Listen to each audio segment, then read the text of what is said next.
C'est bon? C'est bon. Je me suis dit qu'il fallait que tu te passes par là, tu vois.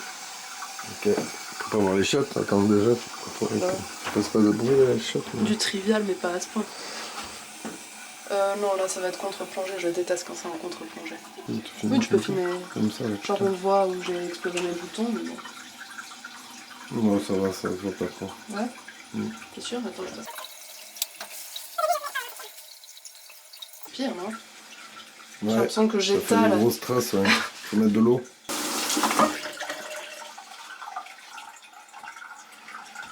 Au début, je voulais filmer dès le début. Ouais. Me brosser les dents et tout ça, tu vois. Après, je me suis dit, je sais pas si les gens ils ont vraiment besoin de me voir passer la brosse entre les dents et tout ça, tu vois. Et surtout, je me suis dit, est-ce que YouTube va pas classer ça dans une vidéo type maquillage ou truc du genre, tu vois. Et en fait, ça a l'air con comme ça, mais je me suis dit, c'est exactement ce qui se passe sur le sujet que je voulais aborder aujourd'hui, tu vois. C'est-à-dire? Ben, en gros, je voulais parler de le fait d'être arabe et d'écrire, tu vois. Oui. Et en fait, YouTube te met dans une case où tu es soit tu parles de littérature, tu parles de maquillage, tu parles de sport, tu parles de psychothérapie, enfin j'en sais rien, tu vois, t'es dans une niche et l'algorithme ne veut pas que tu sortes de cette niche. Dès que tu essayes de parler d'un autre sujet, ou même du sujet tu vois, de littérature ou un truc comme ça, mais plus large, ou je sais pas, tu vois, et ben tu te fais brimer, quoi. Tu ne peux pas être une personne qui aime plusieurs choses et qui est... tu vois, qui est comme un millefeuille avec plein de couches, alors qu'on est tous comme ça, tu vois. Moi, je suis pas juste quelqu'un qui aime lire ou qui aime écrire. Moi, je suis beaucoup ça, tu vois, mais... Mais pas que. Mais pas que, tu vois, je suis aussi quelqu'un qui... Et donc, tu vois, pour le truc sur la vidéo, donc je voulais couper ma frange aussi, tu vois. Que les gens y voient le roman des origines de ma frange. Je pense qu'ils s'en foutent un peu.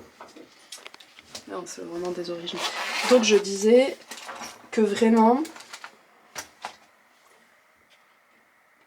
Là, avec les retours que j'ai eus hier, tu vois, ça m'a vraiment fait penser à ça, tu vois.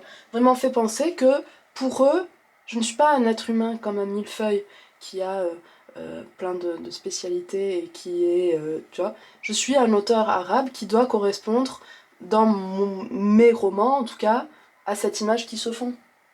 Rien qu'avec mon nom. Et finalement, tu vois, ce truc... Avec mon prénom. Tu vois, ma mère, toute ma vie, elle m'avait dit oui, essaye de changer ton nom, t'as qu'à mettre ton deuxième nom, parce que c'est Béatrice et Antoinette, des super noms.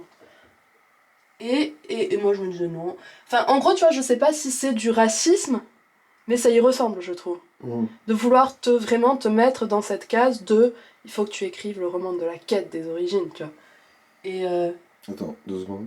Tu sais que t'es juste, quand je te filme, t'es vraiment sur la trace, là, hein, de mon format. Ah. Vas-y. Ouais. Vas-y, continue. Bah, continue, là, moi je suis une petite tâche, mais pas à ce point non plus. Ouais, la quête du roman des origines. Merde, j'ai coupé un truc que je devais pas couper, je crois. En plus, ils sont un peu gras, alors je sais pas si ça sera vraiment là. Non, c'est vrai. Ouais? Oh, je sais pas si j'ai pas raté. Non, c'est très bien. Ouais, tu penses? Ouais. Ah, comme ça. Parfait? Ouais. Ok. Je pense qu'on devrait changer d'endroit. Oui, de toute façon, je comptais aller... Je voulais juste commencer comme ça, tu vois. Je me suis dit, tu vois, c'est trivial. Et moi, j'aime ce qui est trivial, quoi. Oui. Et dans mes livres, j'aime. Et justement, on me reproche finalement que c'est trop trivial.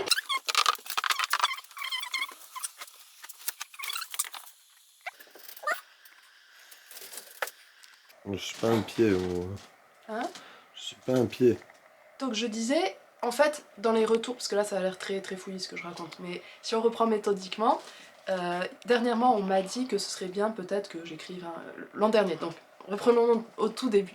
L'an dernier j'avais écrit un livre sur le Maroc et sur un séjour que j'y ai passé après 17 ans, et ça s'était plutôt mal passé, et je ne voulais pas justement d'un énième livre...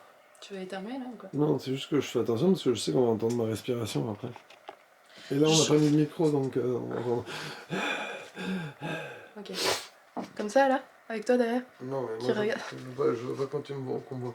L'an dernier, j'ai écrit un livre sur le Maroc. On dirait que je suis en colère maintenant. Donc je voulais un C'est toi truc. qui te mets en colère toute seule, hein. Je voulais un truc qui ne soit pas un énième livre retour aux origines tel que j'en ai lu 10 000 à chaque fois, à chaque concours où t'as au moins un livre d'un auteur arabe, et c'est tout le temps la même histoire, c'est ça qui m'énerve en fait. Et c'est l'histoire vraiment de quelqu'un, c'est un peu une sorte de sous-genre dans le sous-genre de roman français type crise existentielle.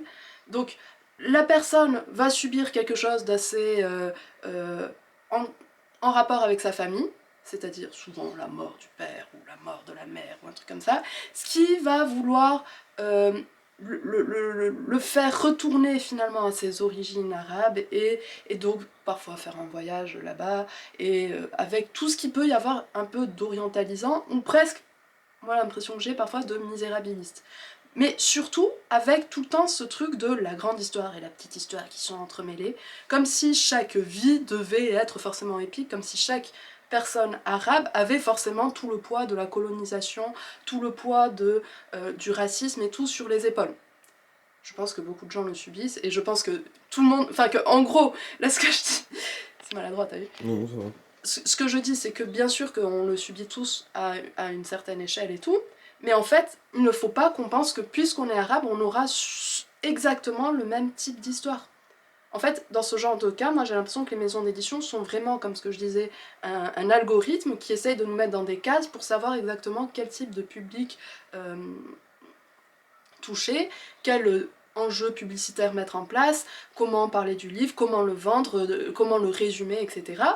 Et ça réduit nos histoires en fait, ça réduit nos histoires, ça réduit nos vies à un produit. Et il faut qu'on y réfléchisse, je pense qu'il faut qu'on y réfléchisse, et je dis pas ouais moi mon livre est super et tout, je pense qu'il a peut-être des défauts et tout ça, mais moi en fait si on part de mon histoire, qui suis-je? Ok je m'appelle Yasmina, mais déjà je suis moitié-moitié, mon père était français, ensuite pendant la plus grande majeure partie de mon enfance j'ai été élevée aussi par un Allemand, donc j'ai vécu à la campagne, je suis allée peut-être au Maroc quand j'étais enfant, mais après, pendant toute mon adolescence, je ne suis plus retournée, et donc quand j'y suis retournée l'an dernier, ça faisait 17 ans que je n'y étais pas allée, je ne parle pas arabe, donc je suis une petite paysanne du Gers, moi, en fait, plus qu'une arabe. En tout cas, dans mon existence, dans ma vie, dans ma chair, finalement, on me reprocherait plus peut-être mon accent un peu Du sud-ouest. du sud-ouest, plus ça finalement que mon arabité. Je précise que justement le fait de vivre à la campagne, moi je travaille pas auprès de gens, mais quand j'y ai travaillé, j'ai entendu des trucs racistes et tout ça. Je dis juste que moi en fait, je suis dans une sphère qui fait que, ben, cette histoire, ce lourd tribut qu'on a tous sur nos épaules, ben, je le vis pas de la même manière que quelqu'un qui va habiter à Paris ou quelqu'un qui aura travaillé dans un milieu très raciste.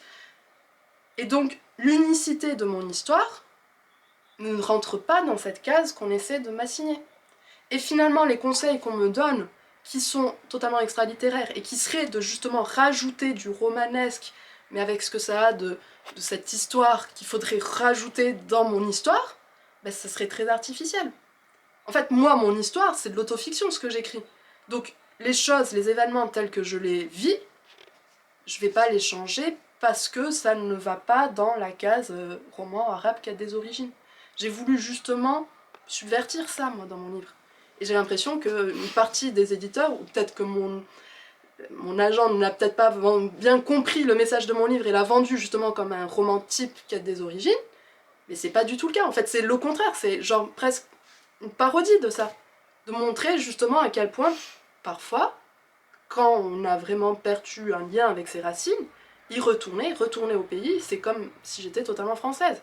C'est comme si j'étais totalement une greffe qui ne prend pas, un truc qui ne fonctionne pas, non seulement parce que je parle pas la langue, parce que j'ai pas la culture, parce que aussi j'y suis pas allée depuis 17 ans.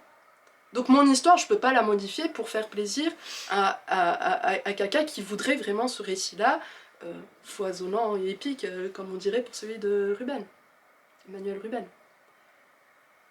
Vas-y, aide-moi à relancer là. Je sais pas, est-ce qu'on se met pas...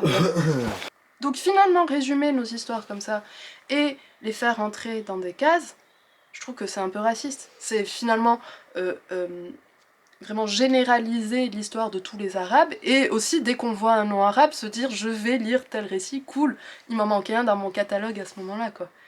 On m'a dit aussi dernièrement, et c'était un conseil amical, que pour justement peut-être mettre un pied dans le monde de l'édition, il fallait justement accepter d'être ramené à ses origines et de faire le livre qu'ils aimeraient avoir entre les mains.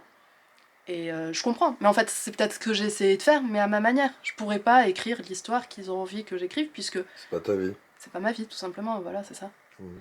Et moi je pense qu'en fait, pour revenir à ce que je disais, je pense que ma vie, elle est aussi riche et fourmillante que la vôtre. En fait, vous n'êtes pas myope, moi je suis myope, ça joue vachement dans ma vie par exemple. Donc comme je disais, ma mère, mon père est mort quand j'étais jeune, ouais, ça peut avoir le truc roman du père, nanana, tristesse et gna. Enfin, en fait, si on décide de couper chaque truc comme ça, ok, ça fera un million de romans sur chaque strate de ma vie, mais moi je veux plutôt un roman avec toutes les strates mises ensemble, avec toute la complexité qui constitue la personne que je suis, et que ce soit ça mon roman en fait. Ne pas être juste réduite à une arabe, qu'on a l'impression que le milieu littéraire, que le paysage littéraire et éditorial aujourd'hui, c'est un peu ça. Beaucoup de romans en fait qui sortent sont sur une strate de la vie de l'auteur. Je pense par exemple à, comment il s'appelle, Panayotis Pascotte, l'homosexualité et la difficulté de l'avoir vécu, de l'avoir assumé, etc. Les violences sexuelles, chaque année il y a un roman sur des agressions, et que je trouve que c'est important en fait d'aborder ces sujets, mais j'aimerais qu'ils soient abordés au sein d'un roman, au sein d'une unité de personnalité, de montrer justement, peut-être par le biais même du roman, comment ça peut casser une vie, mais justement qu'on ait la vie et sa complexité juste avant, que ce soit pas juste ça. Donc, je sais pas moi, le handicap, plein de petits sous-sujets comme ça, la mort, le deuil, avec Brigitte Giraud par exemple, et, en fait qu'on regroupe tout ça dans de grands romans, dans des romans qui soient vraiment ambitieux, et de arrêter avec ce côté didactique, de vouloir montrer, de vouloir expliquer des faits de société, des faits euh, d'actualité, par le biais de la littérature, c'est pas son rôle. Donc voilà. Je vous remercie de m'avoir regardé et je vous dis à très bientôt.